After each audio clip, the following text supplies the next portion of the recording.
Hey Sundogs, Sarah and David here from the Mixdown. Today we are coming to you from Atlanta, Georgia at Gallop Studios, home of music producer Will Robertson. Will's one of those musical genius kind of guys. He knows everything there is to know about harmony, he can play a bunch of instruments, and he's always ready with a clever joke in the studio, so it's a real pleasure to work with him.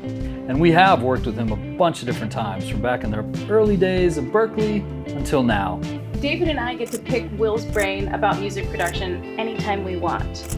But in this episode of the Mixdown, we are opening up that conversation to you, our online community, and we'll focus specifically today on all of the magic that Will brings to every vocal recording session that he's a part of. So let's turn it up and mix it down. UndergroundSun is an independent record label and music studio. We're here to connect with the music community by sharing our unconventional knowledge and by creating conversation about songwriting, recording and production techniques, and all things music business. Welcome to the Mixdown. Hey Sundogs, I'm here with Will, and we just finished up recording backing vocals for a song that Iggy T and the Crazy Makers wrote. It's called Love's Making Me Wait. Can you tell us a little bit about your process? Sure. Well, what we were doing just now, we had an amazing lead vocal from you, and so all we needed was some killer backing vocals. So when I'm in this situation, the first thing I'll try to do is sort of gauge whether the singer has ideas to begin with. Not all lead singers are great harmony singers. In this situation, we happen to be blessed with one who was. So my strategy then is, we huddle up by the computer out here, not in the booth, but in the room. And just so we can sing to each other, we can throw some ideas back and forth. And I like to start with what your ideas are. Occasionally, what'll end up happening is, we'll just need to refine things a little bit, or say, oh, why don't you go with the melody here? And then we sort of tweak it that way. So once we kind of get an idea for the shape of the melody, then I'll send you in the booth, and then we'll start working together on it. Oh,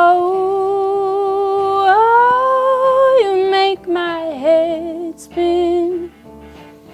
That's pretty awesome. Let me listen to that. Really what I'm listening for when you're in there is I'm listening obviously for the notes that we talked about, but it's also really important to notice whether you're matching sort of the tone of your lead vocal and also the articulation of like each syllable. I feel like one of those should be slightly different. Yeah. Wonders where you've been. Wonders where you've been. Wonders where you've been. Mm-hmm. That's kind of more resolving sounding. Yeah. Let's try that. We sometimes will listen to the phrasing of the lead vocalist to make sure, that the backing vocalist has that in their head. And then once they've got that, typically what I'll do is we'll just sort of go a line at a time. To be close to you. I think the second half feels perfect. The first half, I just wanted a different ooh, and I wanted you to hold the last note a little bit longer. But everything, let's just redo the first half, and I think we'll get both of those things. To be close to you. I love it. This is always the thing. It's like you go in shooting for one thing, and then you have to not just be shooting for that goal, but also keeping your mind open, so if something awesome happens, that you're able to jump on it. Usually that's all it takes. All right, let's get real for a minute. As a vocalist, I have the responsibility to adequately prepare for a vocal recording session, right? If I don't, I run the risk of wasting my time and that of my team, which is a total bummer. I'm going to be totally transparent with you here. We've been on the road in the Airstream for about 2 months now. We've been driving all over the country, visiting friends, family, running the heat constantly because it's the middle of winter, drying out my pipes, and we may or may not have been doing a little bit of partying along the way.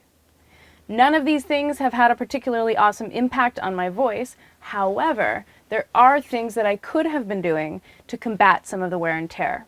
I just haven't really prioritized doing them. Those whole 15 minutes of warm-up that I did in the car ride over here to the studio, it's not exactly sufficient. The bottom line is, if you have advance notice for a vocal recording session, as the vocalist, it is your responsibility to show up prepared. In fact, it's absolutely critical. But for now, it's time to head back to the studio. Sometimes I forget.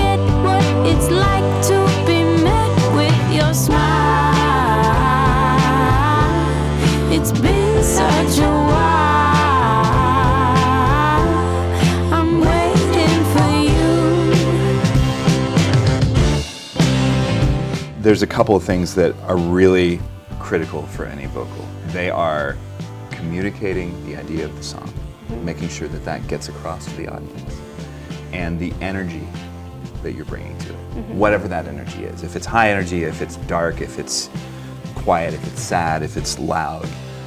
If you can get those two things right, and then if you can also eliminate any distractions. And by that I mean notes that are like so out of tune that they pull me out of the experience.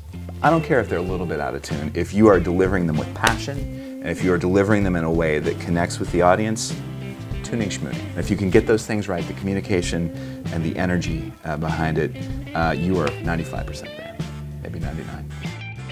All right, Sundogs, that does it for our episode on vocal production with Will Robertson. Thank you again for joining us in Atlanta, Georgia at Gallop Studios. And please click the subscribe button if you would like to follow along on our journey and get notifications of all the other interviews that we are doing across the country. Thanks for watching the Mixdown. We'll see you next time.